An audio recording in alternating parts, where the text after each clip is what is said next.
चले बानो साहिबा, last 40 seconds है, मैं चाहती हूं कि आप रैप अप कर दें और ये बता दें कि आपको क्या लगता है क्या होने वाला है? क्या होने वाला है? हाँ। अल्लाह पाक खैर करे इंशाल्लाह। इलेक्शंस के हवाले से क्या होने वाला है? इलेक्शन के हवाले से जी, इलेक्शन के हवाले से अब जिन्होंने इलेक्शन करवाने हैं, मेरी रसाई नहीं है, वरना मैं डोनाल्ड ब्लूम साहब से पूछ लूं कि वो इलेक्शन कमीशन को क्या बोल कर आए हैं, क्योंकि वो तो ना सदर की सुनते हैं और मेरी पहुंच तो उन तक है नहीं कि मैं पूछ सकूं, ना किसी जमात को पता है। I am sorry. नहीं, ये क्या बात हुई? मतलब ये तो वही बात हुई कि हम मतलब ये कैसा तज्जिया था सायरा साहबा? मतलब है हर किए गुनाह का वो आप किसी और पर इल्जाम लगा दें। इलेक्शन कमीशन इलेक्शन कराने के लिए बिल्कुल, और पॉलिटिकल पार्टीज सारी पाकिस्तान की मुतहरिक हैं इसमें। डेविड ब्लूम साहब का जिक्र कहां से आ गया? मतलब आपको लगता है कि वो इशारा देंगे तो इलेक्शंस होंगे? क्या पिछले पाकिस्तान के सारे इलेक्शंस इस तरह होते रहे हैं, हर इलेक्शन अपने टाइम पे होता रहा?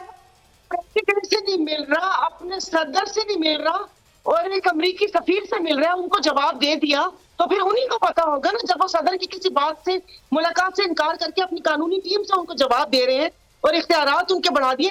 हमें तो दाल काली नजर आ रही है। दाल में काला नहीं है, पूरी दाल ही काली नजर आ रही है। मतलब है कि सारा का सारा मुलाकात तो questionable election commission of Pakistan हुआ ना? जी जी, मैंने तो आपको एक तंजिया बात की है, मैंने ये नहीं कहा कि जाके सच्ची मुच्ची आप उनसे वो कर लें। जब उनको वो किसी को बताने के पाबंद ही नहीं है, वो सदर पाकिस्तान को नहीं बता रहे, तो मैंने कहा फिर जो बाकी लोग आके पूछ रहे हैं और वो बता रहे हैं कि आपके मुल्क में इलेक्शन जरूरी है, तो मैंने कहा फिर उनको पता होगा कब हो रहे हैं, क्योंकि हमें तो जो एक टेंटेटिव डेट पता है कि 15 फरवरी तक होंगे, लेकिन अब ये पीपल्स पार्टी कह रही है कि 90 को होंगे और मैं शायद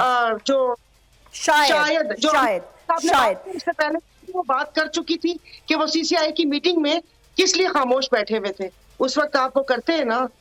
तो ये सब ऐसे ही हैं, ये सब जैसे अताई डॉक्टर होते हैं, अताई सियासतदान बनाए गए हैं। बहुत बहुत शुक्रिया। अगर ये वीडियो आपको पसंद आई है तो इस चैनल को सब्सक्राइब करें और बेल आइकन को क्लिक करें। सब्सक्राइब करें और बेल दबाएं ताकि कोई खबर रह न जाए।